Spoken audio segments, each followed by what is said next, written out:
Thank you so much for tuning in as we continue our tech talk right now. I know we're having a lot of fun with our kid-related tech at the moment, but this one is especially for parents and vital for all of us. In fact, it's something that keeps me up at night. It's easy to turn on YouTube for your little ones to keep them busy, and there's some great content there. Unfortunately, there is also a lot of stuff on YouTube that you don't want your kids to see. Now, Grant is back with us to show us how to consume video online safely, my friend, because YouTube is not a safe place. No, look, the internet is something that I think a lot of parents out there, both of us being parents, need to be conscious of. We know that there's a lot of content that's going out. A lot of the stuff we consume that's fine for us is not content we necessarily want our children to consume.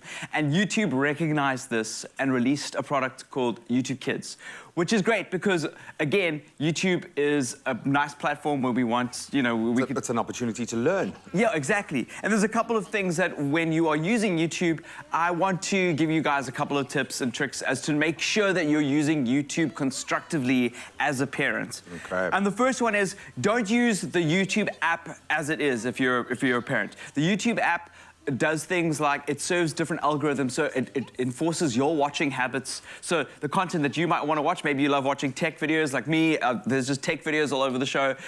Whatever's in that category will start being served to you, and then that will be served, by default to your child who's watching it. So I would recommend not using it because the algorithm is not catering for children. The other thing is to avoid smaller online video apps. So when I talk about that, I mean stuff like Vimeo. Yeah. We all know Vimeo as an online video platform, or other online video platforms like Dailymotion and all those kind of things. Avoid them. They are a lot smaller. They've got a lot less stricter security measures. Some of them are like short film like productions. It's not necessarily a safe space for kids. Not a huge amount of control on what content it is. Way less control. Sure. So make sure that you avoid those third-party apps. Okay. The third thing is download this new app. So it's called YouTube Kids. Download it onto your phone. There is quite a stringent setup process. It's not as simple as just switching on and going. Yeah, exactly. This is part of the safety mechanisms that they've incorporated. And you can sign in as a parent, inform the app of what your child's age is, and then start selecting content which you want your child to see or what you want served to them. Remember, on YouTube Kids, there's no ads. So your kids aren't getting targeted with advertising, which is great. It rolls like naturally from different content, and there's content that wouldn't traditionally be on TV. Like there's little studios all around Africa that are producing video content and some amazing kids content. And I think kids love seeing other kids doing cool stuff. That's the best way for them to learn in that process. So for them to be able to do that, does it still operate on the same kind of mechanism of once it's established what your kid likes? Yes. The algorithms are still there, but obviously servicing their aims. And the pool of content is a lot smaller. So I've actually got it set up on the TV over here. So this is a bunch of content that you can kind of typically get to see for preschoolers. And then this is what's recommended, as you said. So that's what that heart at the top of the screen is.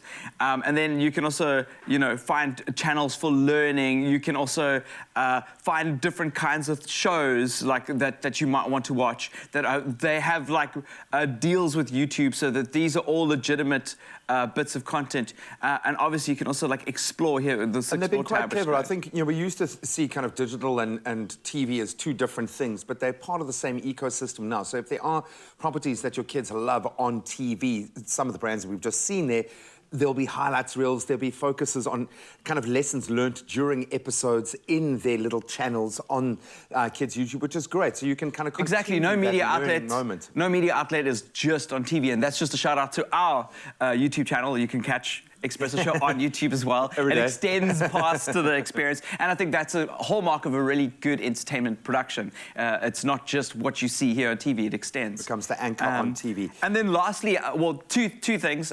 Firstly, make sure that you are watching with your kids, and secondly, if you don't have a smart TV, so we've pushed this to a smart TV, you get devices like this, which are inexpensive. They're little boxes. They're called Android TVs. They even have buttons on them that that say like YouTube or whatever.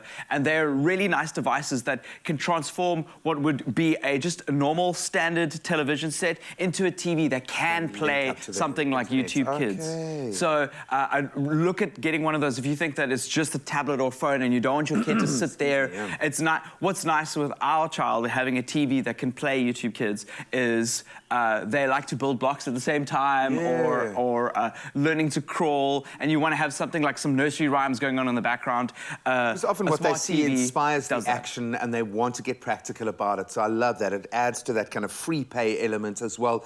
All about control, buddy, and I'm so glad that you said you should be watching as well.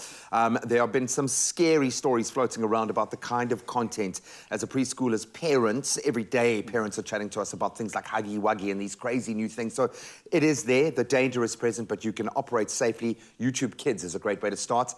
I feel like I need to challenge you again, man, just looking at your face. Are you ready? Push-ups this time. Let's go.